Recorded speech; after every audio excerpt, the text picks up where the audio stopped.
नमस्कार साथियों, मैं अमरजीत सागर आप सभी को स्वागत करता हूं अपने YouTube चैनल क्वेश्चन एक्सप्रेस में। साथियों, क्वेश्चन शुरू करने से पहले मैं आप सभी से आग्रह करूंगा कि आप मेरे चैनल पर नए हैं तो कृपया लाइक और सब्सक्राइब कर दें।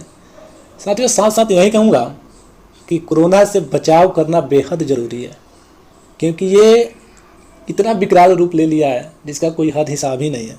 साथियों, कोरोना महामारी से बचना, परिवार को बचाना, ये आपकी दायित्व है, आपकी जिम्मेदारी है। आप इससे कैसे बचें? जब भी बाहर निकलें मास्क लगा के ही निकलें। साथियों, जब भी बाहर से आएँ हाथ साबुन से धोएं, उसके बाद सैनिटाइज़र लगाएं, उसके बाद ही कोई काम करें। साथियों, ज़िंदगी का कोई ठिकाना नहीं है, कब किसका मौत आ जाए। बट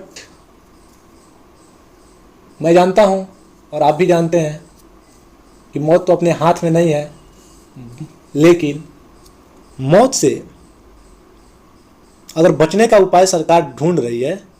इस कोरोना महामारी समझिए एक यमराज है, और इस यमराज से बचाव के लिए सरकार आप ही के लिए, आप ही के परिवार के लिए या मेरे लिए लॉकडाउन लगाई है। तो कुछ सोच के ही लगाई है ताकि कोई भी जनता बाहर ना निकले। अगर निकलता है तो उसको कोरोना हो जाएगा, कोरोना हो जाएगा, हो सकता है बड़ी समस्या हो सकती है, जान भी जा सकती है। इसलिए सरकार का ये निर्णय सही है। आप भी बचें, परिवार को बचाएं, सरकार के दिए हुए दिशा निर्देश को पालन करें। और इसी के साथ मैं अपने YouTube चैनल क्वेश्चन एक्सप्रेस को आप सभी के सामने, आप सभी से आग्रह के साथ यही कहूँगा कि आप मेरे चैनल को लाइक करें, सब्सक्राइब करें और अपने प्यारे दोस्तों के साथ शेयर करें। और चलिए शुरू किया जाता है, शुरू करते हैं। विश्व का सबसे बड़ा कॉफी उत्पादक देश कौन सा है? पेरू, अर्जेंटीना, ब्राज़ील या भारत? बताएंगे। विश्व का सबसे बड़ा देश कौन सा देश है, कॉफी उत्पादन वाला देश है? बताएंगे। साथियों, इसका आंसर हो जाएगा सी नंबर, ब्राज़ील। ब्राज़ील जो है विश्व का सबसे अधिक कॉफी उत्पादन करता है।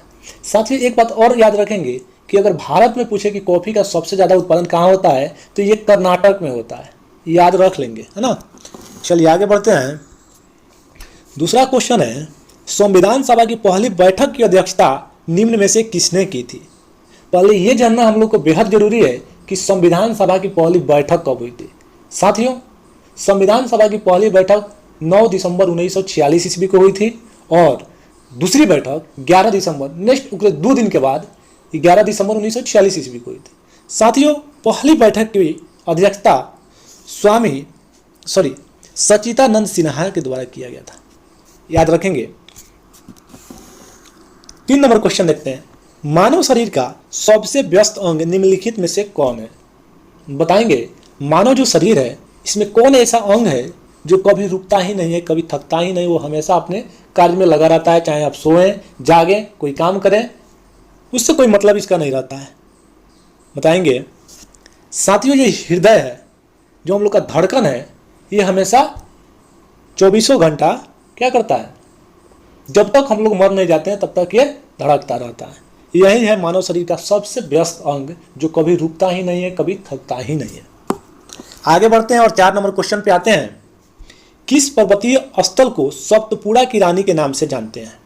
महेंद्रगिरी, पंचमढ़ी, कार्डोमम या नीलगिरी? साथियों, पंचमढ़ी ये सप्तपुड़ा की रानी के नाम से जाना जाता है, और ये पंचमढ़ी जो है ये भारतीय राज्य मध्य प्रदेश में पड़ता है।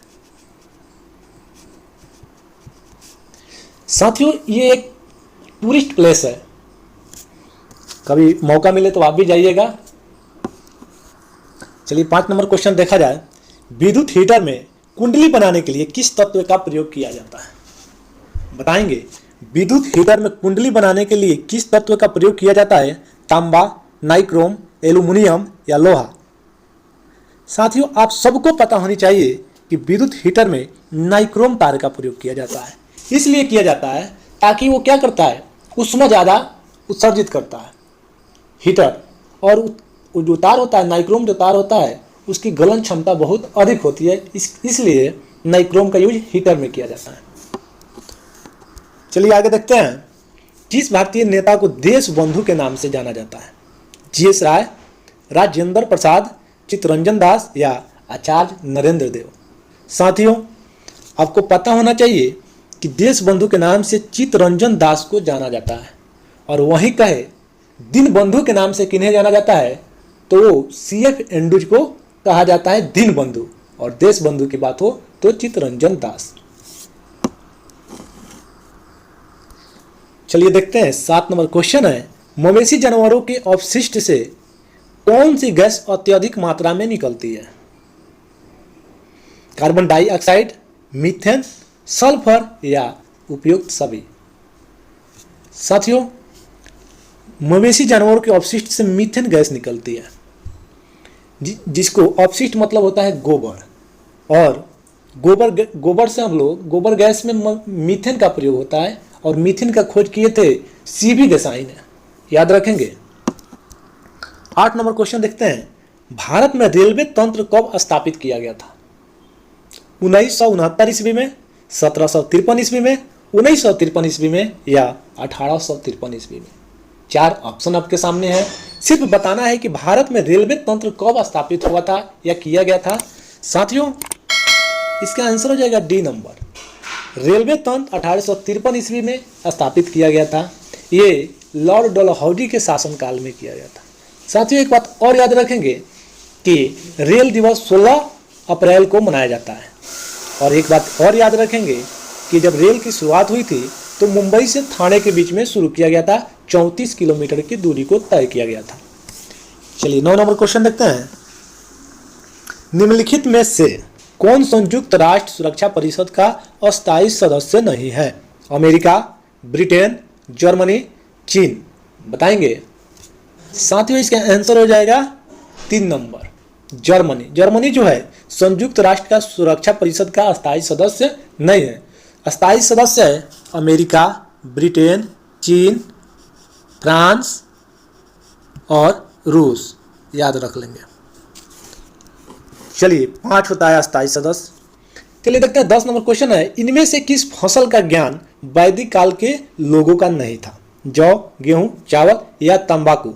साथियों, इसका आंसर हो जाएगा डी नंबर, तंबाकू का ज्ञान बिल्कुल ही वैदिक काल के लोगों को नहीं था। आज के लोग तो खाना ही तंबाकू का अपना पैसा बना लिया है। चलिए बताते हैं 11 नंबर क्वेश्चन है, सरवनबेल गोला में गोमतेश्वर की मूर्ति किसने बनवाई थी? चामुंडा राय, चंद्रगुप्त मौर्य, कालाशोक या अशोक? साथियों, इसका आंसर हो जाएगा 1 नंबर, चामुंडा राय। प्यारे साथियों, सरवनबेल गोला ये कर्नाटक में स्थित है, याद रखेंगे। 12 नंबर क्वेश्चन देखते हैं, भारत और पाकिस्तान के बीच सीमा का निर्धारण किसने किया था? Sir John Radcliffe, Lauris MacDonald या इनमें से कोई नहीं? साथियों, इसका आंसर हो जाएगा A number, Sir John Radcliffe. Bharat और पाकिस्तान के बीच सीमा रेखा का निर्धारण 1947 ईस्वी को किया गया था, याद रखेंगे। 13 नंबर क्वेश्चन देखते हैं, भारत के किस भाग में बैरन ज्वालामुखी द्वीप स्थित है? लक्षद्वीप, निकोबार द्वीप समूह, अंडमान द्वीप समूह या इनमें से कोई नहीं? बताएंगे प्यारे साथियों। चलिए, इसका आंसर हो जाएगा सी नंबर, अंडमान द्वीप समूह में बैरन ज्वालामुखी द्वीप स्थित है। चलिए देखते हैं 14 नंबर क्वेश्चन देखते हैं, निम्न में से राज्य की सीमा नेपाल, भूटान और चीन तीनों देशों से मिलती है? सिक्किम, मेघालय, पश्चिम बंगाल या इनमें से कोई नहीं? साथियों, इसका आंसर हो जाएगा 1 नंबर, सिक्किम जो राज्य है इसके साथ नेपाल, भूटान और चीन तीनों देशों की सीमा बनती है, और सिक्किम जो है ये तीनों देशों के साथ अपनी सीमा को साझा करती है। चलिए 15 नंबर क्वेश्चन देखते हैं, बादामी क्रांति का संबंध निम्नलिखित में से किससे है? सॉरी, राज्य हो गया ना, किससे है? किससे है? आलू उत्पादन, बागवानी उत्पादन, मसाला उत्पादन या फल उत्पादन? साथियों, इसका आंसर हो जाएगा सी नंबर, मसाला उत्पादन। बादामी क्रांति का संबंध मसाला उत्पादन से है। चलिए 16 नंबर क्वेश्चन देखते हैं, ज्ञानपीठ पुरस्कार प्राप्त करने वाला प्रथम व्यक्ति कौन थे? उमाशंकर जोशी, सुमिंद्रा नंदन पंत, जी शंकर कुरु या के बी कामत? साथियों, इसका आंसर हो जाएगा सी नंबर, जी शंकर कुरूप। जी शंकर कुरूप को 1965 ईस्वी में ज्ञानपीठ पुरस्कार से नवाजा गया था, याद रखेंगे। चलिए देखते हैं 17 नंबर क्वेश्चन। निम्न में से दक्षिण अमेरिका में प्रभावित होने वाली सबसे लंबी नदी कौन है? नील, अमेजन, मटेरिया या इनमें से कोई नहीं? फटाफट बताएंगे। निम्न में से दक्षिण अमेरिका में प्रभावित होने वाली सबसे लंबी नदी कौन है? तो साथियों इसका आंसर हो जाएगा बी नंबर, अमेजन। अमेजन जो है दक्षिण अमेरिका में प्रभावित होने वाली सबसे लंबी नदी है। 18 नंबर क्वेश्चन देखते हैं। फॉरवर्ड ब्लॉक की स्थापना सुभाष चंद्र बोस द्वारा कब किया गया था? 2 जून 1940, 2 जून 1939, 1 मई 1940 या 1 मई 1939? साथियों इसका आंसर हो जाएगा डी नंबर, 1 मई 1939 ईस्वी को सुभाष चंद्र बोस द्वारा फॉरवर्ड ब्लॉक की स्थापना की गई थी। 19 नंबर क्वेश्चन देखते हैं।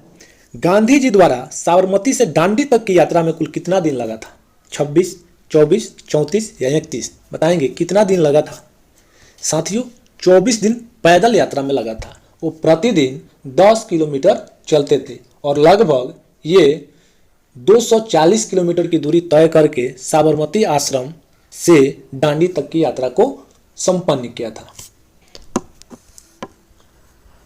चलिए 20 नंबर क्वेश्चन और लास्ट क्वेश्चन देखते हैं।